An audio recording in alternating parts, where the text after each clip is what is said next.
And it is my honor to interview Ashley Blooms tonight. I'm so excited to talk to you about your book. As I told you just a few minutes ago, I read it in 2 days and could not get through it fast enough. So, welcome, Ashley, to Susie McMahon's virtual book club tonight to discuss your book, Where I Can't Follow. Thank you So, so much. I'm glad to be here. well, you're welcome. We're happy to have you and to discuss your book and talk all things about this book. But first, let me read your bio, if you will. Ashley Blooms is the author of Every Bone a Prayer, which was longlisted for the Crunk's Corner Book Prize, and which NPR says bears within its pages striking beauty and strangeness in equal measure. She's a graduate of the Clarion Writers Workshop and received her MFA as a John and Renee Grisham Fellow from the University of Mississippi. Her fiction has appeared in the year's Best Dark Fantasy and Horror Fantasy and Science Fiction and Strange Horizons, among others. Learn more at ashleyblooms.com. And again, thank you, Ashley, for joining us tonight to talk about your book. And I would like to start by asking you the obvious question. Where did the idea come from for this book? I think it came from a lot of places, like many of my ideas do. All of my work contains some kind of speculative element, something kind of strange. And so I knew that I wanted or was drawn to the idea of doorways or portals to other worlds. And I wanted to kind of work with that to tell a story that focused mainly on addiction, but I think more broadly on just autonomy, a feeling that we have control over our life, that we can make choices that will, make a better path for ourselves.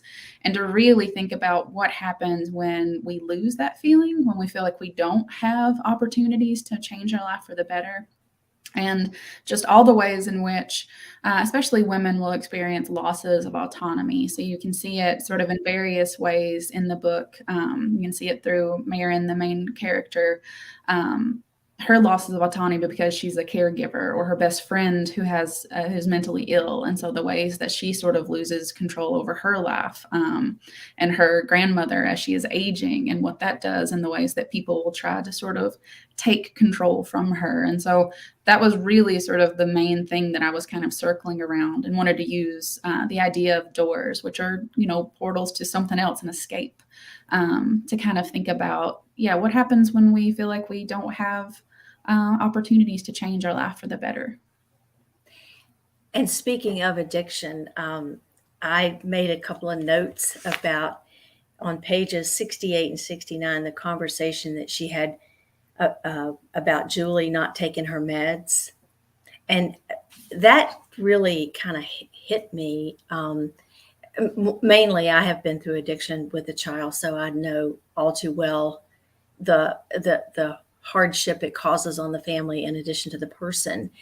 I thought you did a beautiful job of that. And I was rooting for her all along. I was, I think she probably made a good point, and we'll do anything to help our loved ones.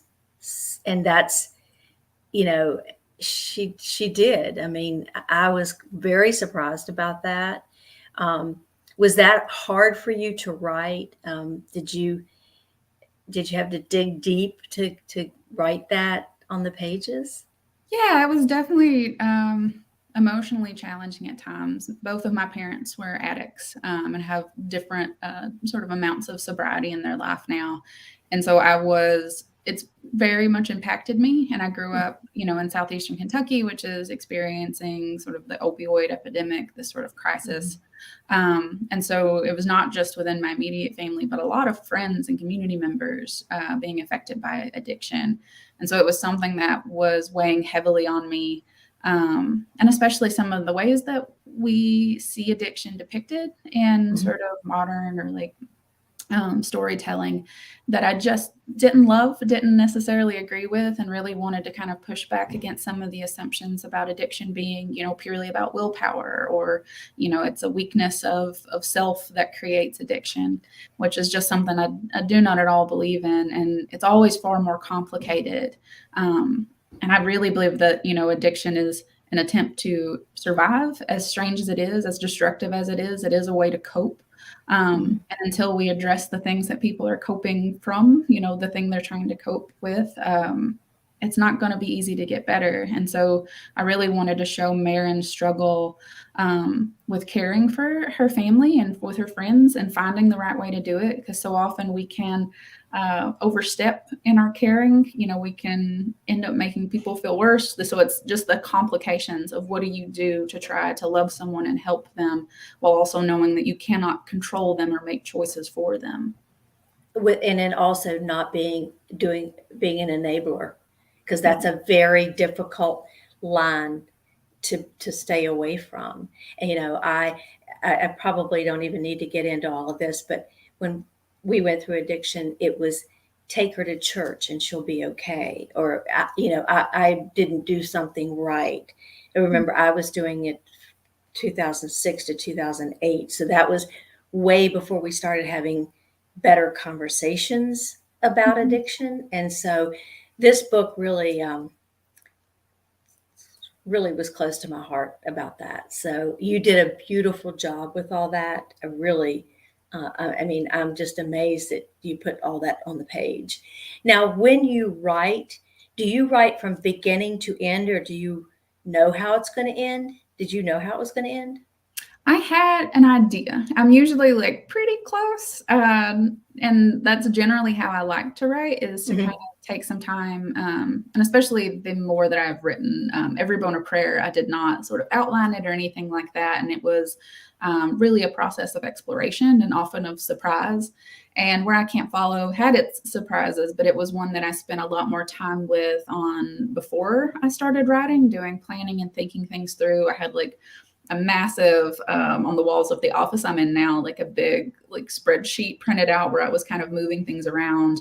Because when you're writing on deadline, you got to be a lot cleaner in your process. So I needed a little bit more, some more guardrails. So I did more outlining, and I knew kind of the general place where the book would end. It wasn't the current book ends with a letter from Marin, which is something that happened in revision. It was not in the original draft of the book, but it was one of those things that as I was working through revisions, it was just oh, that's the perfect way, because, a big part of the book is her reading her mother's journal entries. And her mother addressed the journal entries to Marin. And so it was Marin's way of kind of addressing her mother, who she, left her life when she was very young.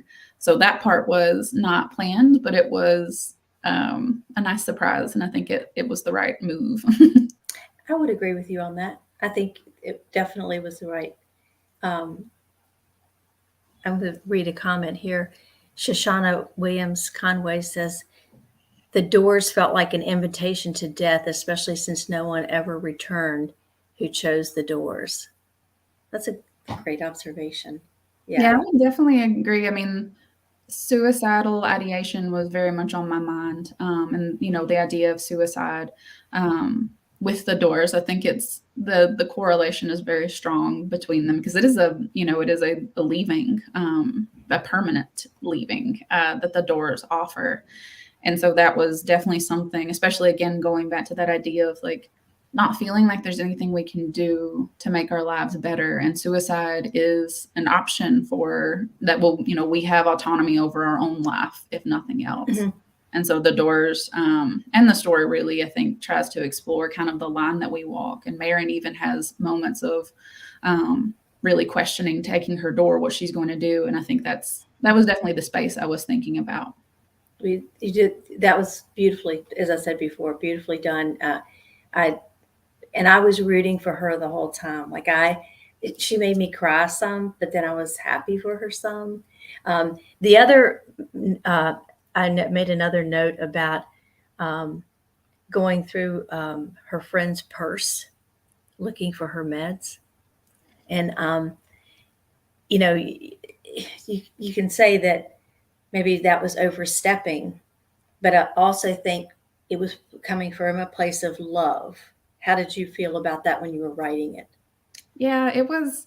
I really like, as a writer, exploring those really complicated moments where you can Hmm. see both sides of what is happening. Hmm. And it makes it really hard to make a snap judgment about either of them. So in that moment, Marin is going through her best friend Julie's purse, and she finds, that Julie has not been taking her medication, and she has a moment of panic, really thinking of how to handle it, what she is going to do with it, because Marin, her mother took her little door when Marin was very young, and Marin has been living in the shadow of that loss. And so she has a lot of fear of the people around her disappearing, abandoning her, Hmm.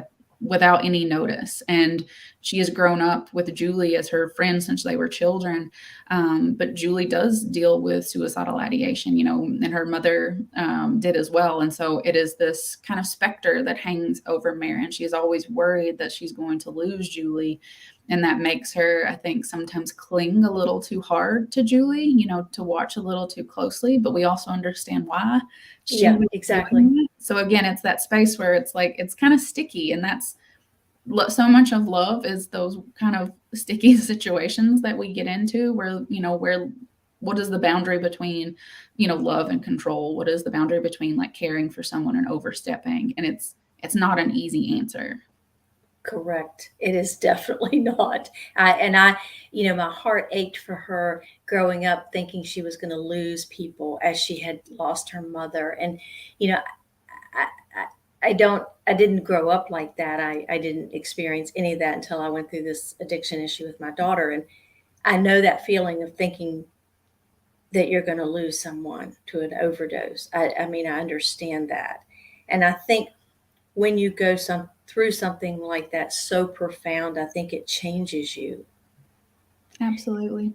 And sometimes it'll change you for the worse or the good. I'd like to think that it changed me for the better and opened my eyes to what addiction will be. It's not a moral misgiving for anyone. I mean, I remember my daughter told me one time, nobody ever sets out to be an addict, ever. Nobody ever wants to do that. I just want to Mhm. be like everybody else, right? Absolutely. Yep. Yeah. And so I just was looking about at my notes about, oh, and the selling of the pills. Like, how did you decide to use that in the book? Yeah, it felt like a really natural progression to move into. And again, my desire to kind of look at perspectives that are not always, especially shown compassionately. And Hmm. I think, again, I've been irked by some of the sort of depictions of what selling drugs look like, and so often what we see in like film and television is it's like, this very slick, dangerous, kind of really glamorized, really violent. And back home, like there were a lot of people who sold pain medication just to get by. There were a lot of grandmothers selling their pain medication to buy like cleats for their grandchild so that they could play baseball. There were a lot of people selling their medication that they needed in order to buy food or clothes. And so there's a whole other side to this idea of what it means to like sell pills or to be a drug dealer, that I have seen back home that I had not seen a depiction of, especially in a way that reflected the really complicated like community dynamics that will take place. And so I knew that that was something I wanted to explore, and especially because Marin's mother was an alcoholic. And so when Marin begins selling pills, which are her grandmother's pain medication that she doesn't use, she ends up kind of running in the same circles that her mother did. And so she ends up meeting people who had this image of her mother that was very different from what Marin grew up with. Her family, after Nell left, they kind of retracted around it and just went silent. No one really Hmm. talked about her anymore. No Right. one really acknowledged what had happened, which was really hard for Mary because that was her mother. No matter what happened, it was still her mother. And so she ends up in this position where she is talking to people who loved her mother and thought really highly of her and have these really sweet memories of her. And so there's this weird way in which this choice that she makes that she doesn't love, but she needs to be able to pay for her grandmother's care. She needs to be able to pay down debt that she has so she can go back to school. It brings her closer to her mother, and in doing so, her own story and her own development. So yeah, I hope that it accomplished like many things at once. I think that it did. I would agree that it did. I think it, as I said, I think it was beautifully done. And I think it also, as a reader, you come away thinking, what would I do if I were in that situation? Because I don't think that any of us can say for sure what we would or would not do given the situation. If you had to put food on the table or you needed to get your son's shoes to play baseball because that's what he was excited about. I mean, I just don't think we can judge. I would think, I would like to hope that most of us have gotten to a less judgmental place these days. I would hope. Yeah. And I mean, I think fiction can play such a fantastic role in that. It can allow for empathy for experiences that many of us hopefully have never had, or would never be forced to go through. But it's easy if, you haven't thought about some of the the parts of it that like maybe appear in this book with Marin's particular circumstances, her history, the community that she's living in. It's an opportunity to really think deeply about an experience different from your own. Ashley, I was just getting ready to say that next up. I can't believe you said that because when I finished this book, I walked away and I still think about what would I do? How would I feel? Would I make those choices? Would my husband, would my family? And I love the fact that fiction can make you think and it can take you places that you don't think that you would be. I went to a very dark place with this when I was reading it about the addiction, and so I think you did that perfectly. Thank you very much. I think so. I'm glad you said that because the fiction, and again, this might not have been a book I read, but I'm so glad Susie suggested it for us because now I want to go back and read your other books. And I think now it is time to bring on Annette for you to introduce. Take it away. So I'm very excited. When I was first told about Susie's book club, I thought it was so wonderful that part of the process is that each person recommends another author and another book, which is why Annette is here. I've recommended her debut novel to be the next book for y'all's book club. And she has agreed to join us here tonight. We're going to chat a little bit. But before we get into all that, I need to introduce her so you know who she is. So I'm just going to read a little bit of her very impressive bio.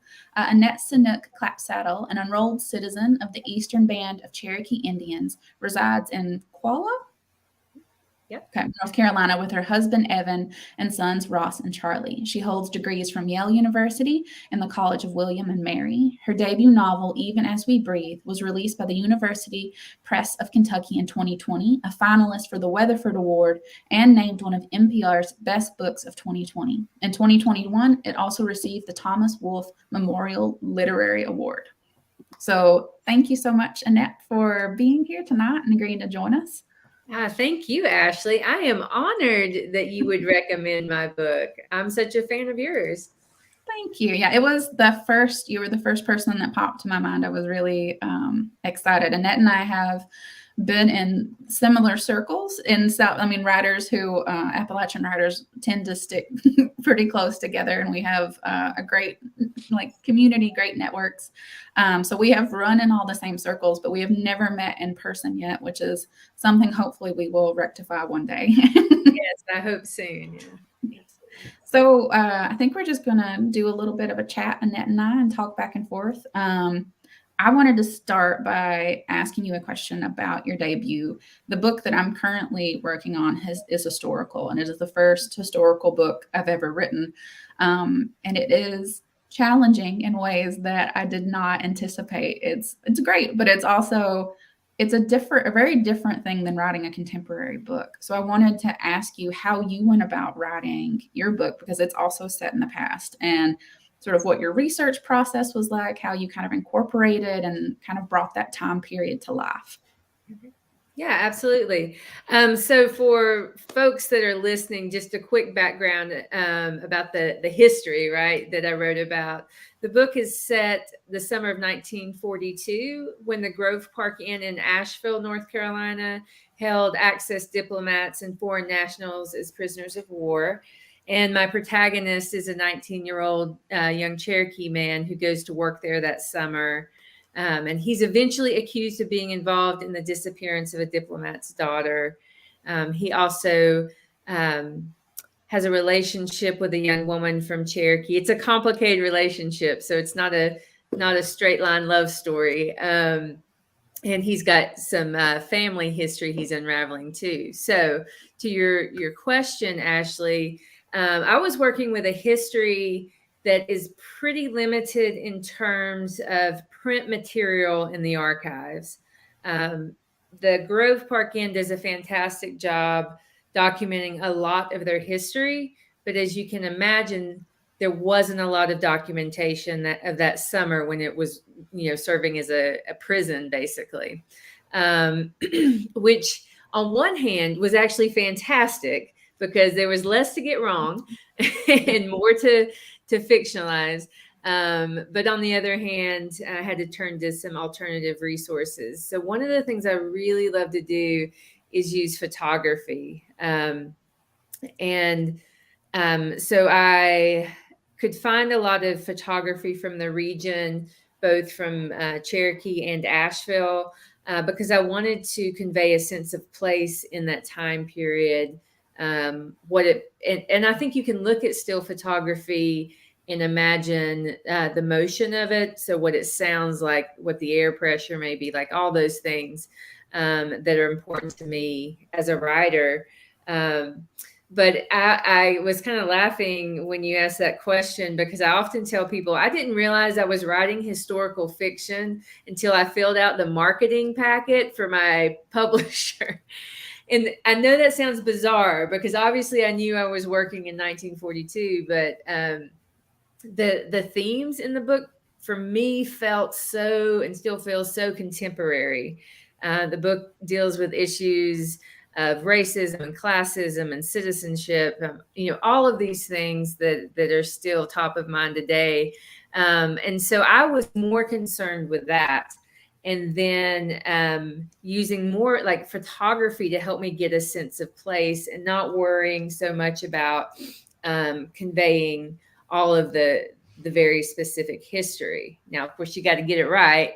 You can't, I'm lucky I'm married to a historian too, to fact check some things.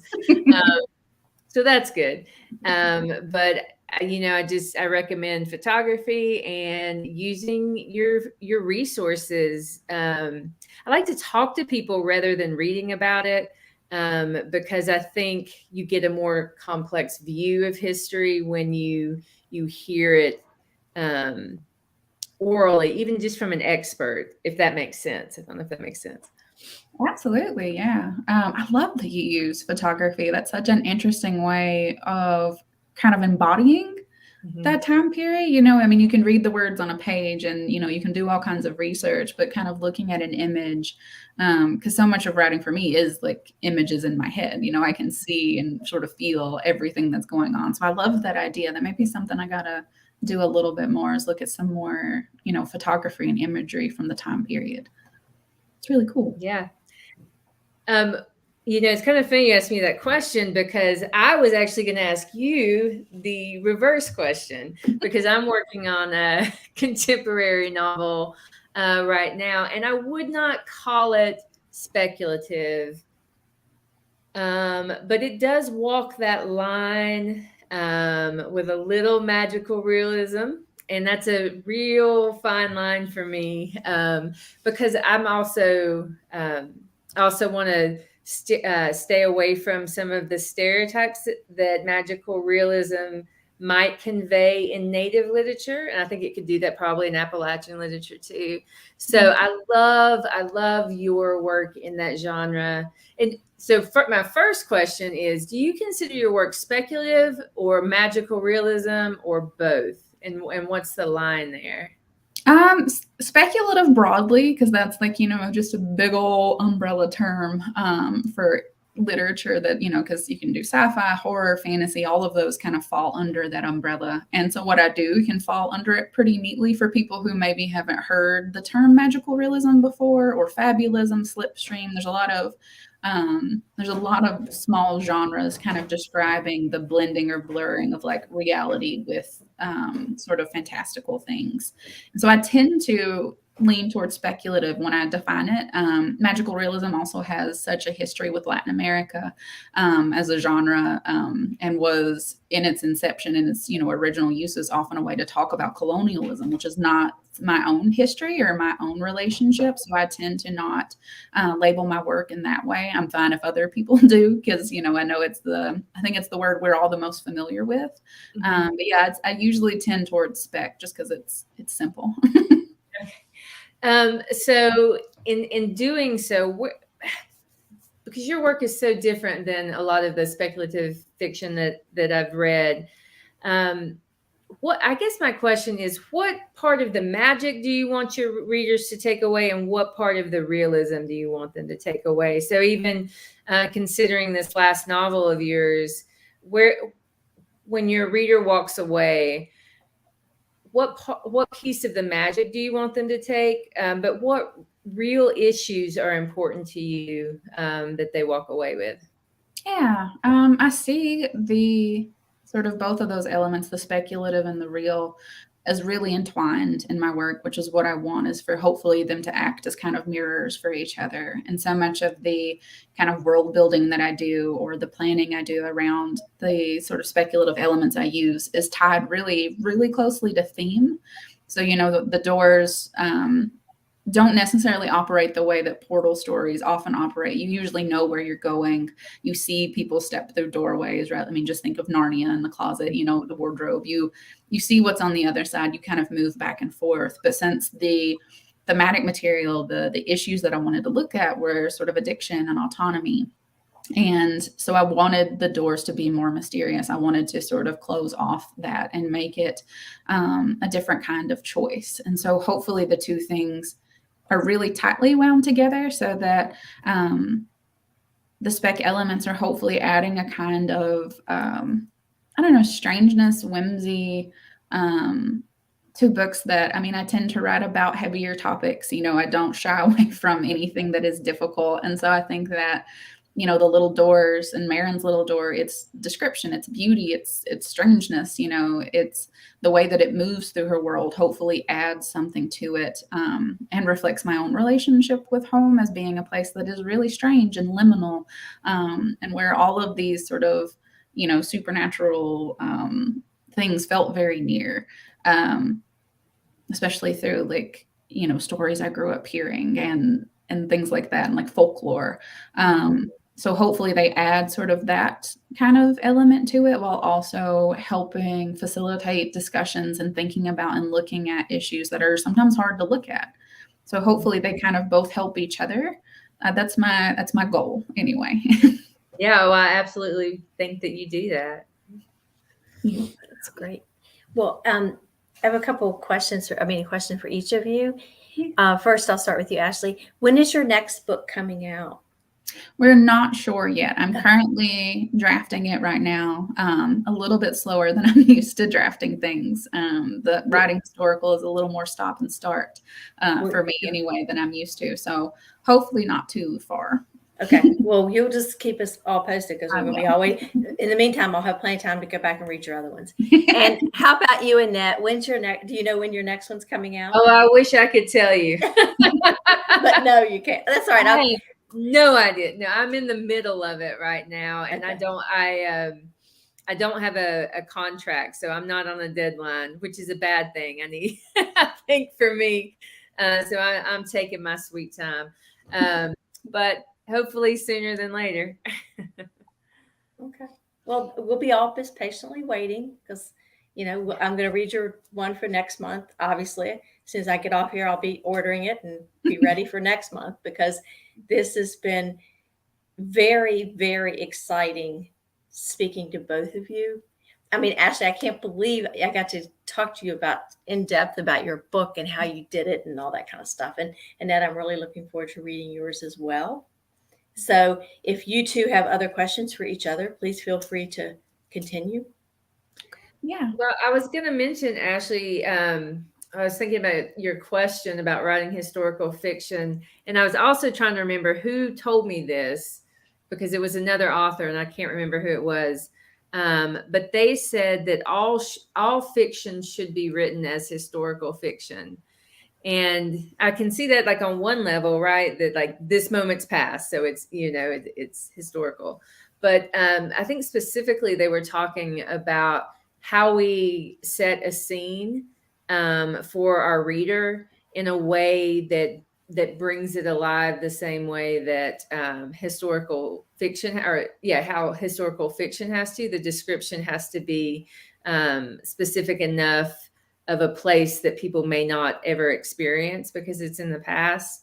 When I was thinking about that, I thought, well, Ashley will have no problem with that because you do. I mean, it is, in a way, you are writing historical fiction with the ways in which you've created a world that feels real. It feels, you know, an arm's length distance from the reality that we live each day. Yeah, thank you. I like that because I do. I mean, I think sometimes the word like world building gets associated with like sci-fi or fantasy because Right. you're building like a secondary world, you know, something separate from our own. But I really think it's just part of every genre of writing, no matter what you're doing, because you are, you know, even if you're writing about something that just in your mind is set like 5 years ago, the world changes quite a bit in 5 years, and really evoking the specific mood and tone that you want to, and creating a world. And I mean, writing in places where people maybe don't have a great sense of that place, like Appalachia. Like, you know, I believe that there's a lot of world building to kind of create something really specific, but also that kind of speaks more universally to themes and to experiences that we all have. So I really think that world building is just going to be part of anything that we write. Yeah, I agree with that.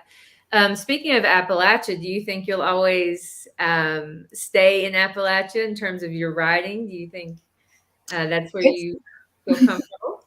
Yeah, it's hard for me to imagine that I won't. I mean, even the third book, it's set still in Appalachia, a little further from where I grew up, but it's still there. The mountains are still there. You know, it's different writing historical because the book is set in the 1850s, and so Kentucky, as we think of it, wasn't really that same Kentucky yet. You know, it was still becoming. So it's different to kind of write away from some of the, I think, stereotypes or preconceived ideas that people have about it as a place now. But it's difficult for me to imagine writing anything that isn't set there. Or I think the closest I've ever come is like a character who was from Kentucky and was thinking about it, and that relationship was still present even as the character was not, you know, physically in Kentucky.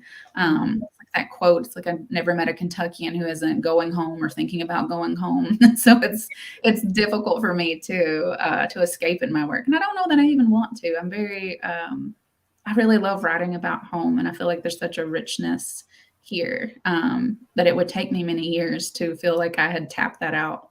What about you? Do you feel the same way? Are you kind of curious to explore other settings?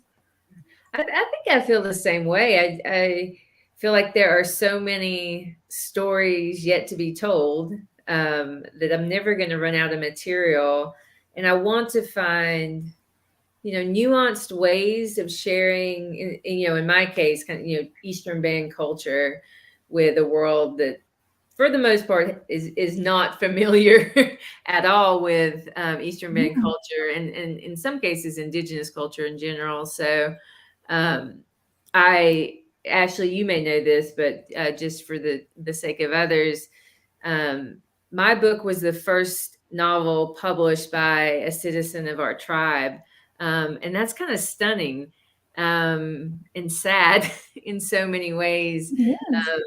that we don't, have our stories out there, um, as in novel form published. So I think I've got plenty to write about. And I hope actually that I'm not going to be the only published novelist from our tribe for very long. So got a lot of work to do, to make those opportunities available to other people. But like you, I love this place. I love being engaged with it and trying to think about it in different ways, so that I can communicate to audiences. So yeah, I don't think I'm going anywhere anytime soon. Well, we're all glad for that. And I think that's one of the great things about you, breaking through and writing this book and being so like visible, is that you're gonna open doorways for other folks, and you just existing as a writer are going to, I think, encourage other people who have no doubt there are incredible stories within the Eastern Band, that there's so much to be said, so much to be shared. And I have no doubt that just your presence in the literary world is going to be part of, hopefully, a whole influx of that. Yeah, I hope so. Absolutely.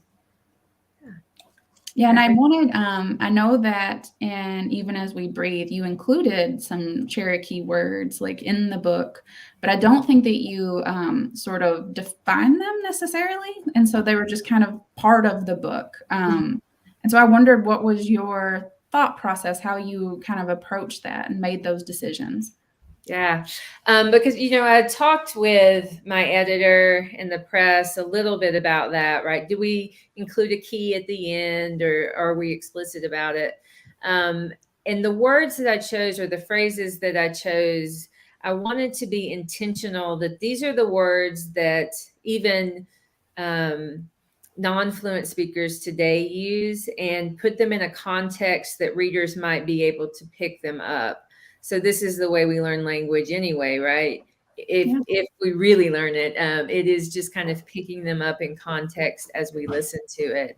So hopefully throughout the novel, some of those that readers would have kind of a sense of, this is probably, what this means, especially when it's repeated throughout.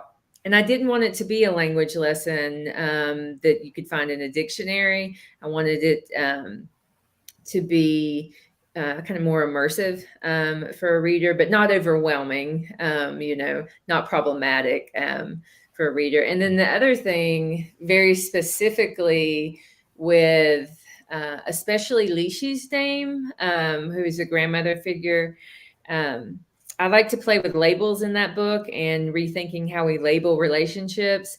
And so her name specifically is a nod to that, because Lishi in Cherokee means maternal grandmother, but she's actually a paternal grandmother. But she kind of earned the name Lishi, like capital L Lishi, because of her maternal role in raising her grandson. So,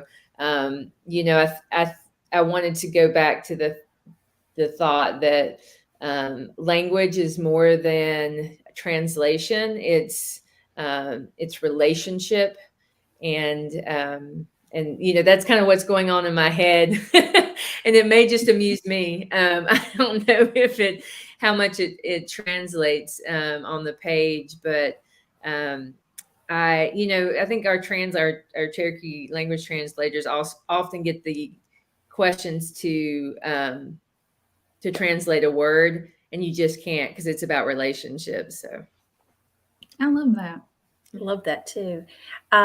Well, we're just about out of time, and I can't believe it, because I really think we could all three just continue to talk the rest of the evening, but I'm sure we can't do that. I would really like to thank both of you for joining me here tonight. I've enjoyed this conversation. I cannot wait to read your book, Annette. Ashley, I can't wait to read your other ones. Any closing remarks from either one of you? I just want to say thank you all for having me. Thank you, Annette, for joining us. It's been an absolute pleasure. Yeah, and I feel the same. Thank you for letting me tag on. And Ashley, thank you so much for the recommendation. And I can't wait to see you guys again. This has been really my pleasure and my thrill. I can't tell you how excited I am to have spoken to both of y'all. Thank you so much for your time. And I look forward to following you. Are you both on Instagram, Facebook? Yep. Okay, good.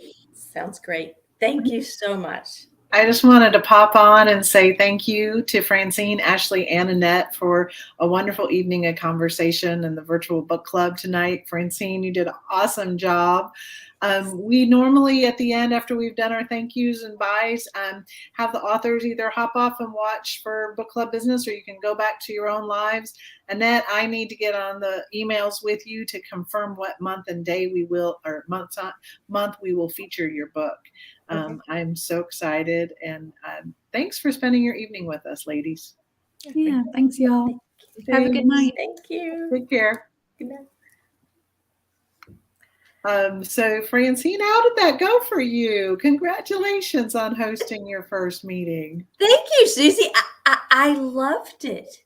Oh my gosh. I was a little nervous, Mhm. but I just love hearing what the authors say about their book, where they get the idea. And her book makes you think a lot. Like it takes you to some dark places. And she was an absolute delight. Yes. Like I feel like I could have talked to her more, and I really, really enjoyed it. I mean, I can't believe I got to do that. I'm so excited. Well, good for you. Well, I if you'd like to enjoy it, I'll have you do it another time. I'd love to co-host with you sometime. It looks like I might have gotten a comment that I missed towards the end. Oh, Shoshana said, Francine, you're a perfect interviewer for this book. So here's her comment. So you can see that. Isn't that nice? Oh, thank you, Shoshana. Oh my gosh, I'm so excited she thought that. That's great. Oh yeah, I love this. I just, yes, this is exciting. I mean, part of being in the book world is doing this kind of thing, not just writing reviews and reading, but talking to the authors, meeting them, and that kind of stuff. So this really was such a treat and a pleasure. And I can't thank you enough for allowing me to do it. Of course. So are you going to have Annette next month, or is she? No, I can't. Yeah, that's where I kind of put the comment up. I have yet to talk to her about what month we're going to actually feature her. So that will be determined, and I'll announce it in the Facebook group. Normally what I do at this time is to kind of touch base with everybody about what is next and what we're doing. And one of the wonderful things about our book club is it's gotten so much, growing, or lots of different authors, participating in different ways and mojos and things like that. So I have, both in September and November, featured 2 authors so that I can try to get more books in. This is kind of a test run to see if this is successful or not. Always wanting to give the author that we feature a full show themselves and whoever they recommend, if they choose to do that. But in September, we have 2 fantastic authors. One is local to the Beaufort area, Bren McLean, and we're reading One Good Mama Bone. This one is being featured in September right now. One Good Mama Bone by Bren McLean. What day? This month, September? Yeah, read it this month, and we meet with her in October. Oh, gotcha. Okay, October. Okay. Yeah. Okay. One Good Mama Bone. I have her book because she sent it to me, but I don't know what state it's in, so I got to find it. The other one we're reading this month is John and Mary Margaret by Susan Cushman. Cushman. So I will put both of those alerts in the Facebook group. Not alerts, but the interview reminder of the dates and when we'll be reading those. Okay. And then in October, everybody, we are bringing Natalie Jenner back. It's been forever and a day when we first met Natalie. I think it was, I can't remember. Somebody referred her. I'm so sorry. And it's Bloomsbury Girls. So it I want to read that. Yeah, it recently was published. So that in the month of October is Natalie Jenner, Bloomsbury Girl. Okay. Then in November, we are going to feature our friend and author, Jonathan Halp, as he talks to us about One Prince of Scribes. Okay. And then I have a blockbuster women's fiction author, more to come, Karen White. We're reading her book, The Shop on Royal Street. Oh, Susie, that's big. Yeah. So yeah, that's happening. And December is The Cicada Tree by Robert Waltney. I've already read that. I know. You're like way ahead of time. I already read it and reviewed it for the 3 Tomato blogs, and I just adore him. Yeah. Adore him. He looks like a lot of fun, and it's kind of neat for me, and I know I don't have anything to do with it, but now that I've started to meet authors kind of from this region, it's really neat to see them when they're doing events together and like, wait, I know her and him and her and him, Yeah. So that's really fun for my perspective. And it just, I like the life of its own that this book club has taken. I'm just kind of sitting back and seeing where it takes us. And I just love the sense of community it's creating. So I think it's just gotten so big. Now, since this is recorded, is this something that I can share on my Facebook page? Absolutely. You can, what I'll do as soon as we get off, I will share the YouTube link in the Facebook group. That's the easiest way for you to share it with other people. Okay. Because sometimes it gets lost in the shuffle when people aren't in our group to get out. So the YouTube link's the best way to share. Okay. So that sounds great. I'll send that to you. You got a great fall, man. I tell you, I gotta get it's exciting fall. And then next year, of course, I've got to do a plug real quick. We only got a couple more minutes, but next January, we will be reading Pat Conroy's The Prince of Tides. And we will interview Jonathan Howe on behalf of the Pat Conroy Literary Center in February. And then we have our second annual Low Country Literary and Leisure Getaway the very last weekend of March, the 22nd through 26th. And I know Francine's headed, and a couple of her friends, I think, are. Yep. And I'm trying to probably cap it at 12 to 15 this time.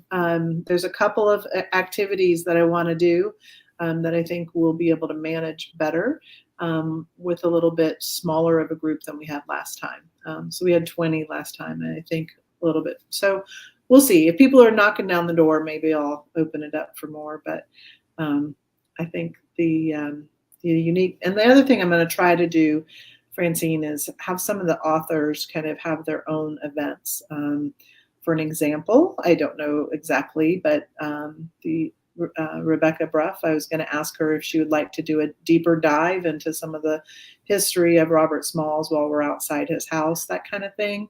And maybe have different authors attend some of the other activities that are really, that they're really connected to, if that makes sense. Yeah, it makes perfect sense. It also sounds like a terrific idea because, we all want to hear more and more and more. Right.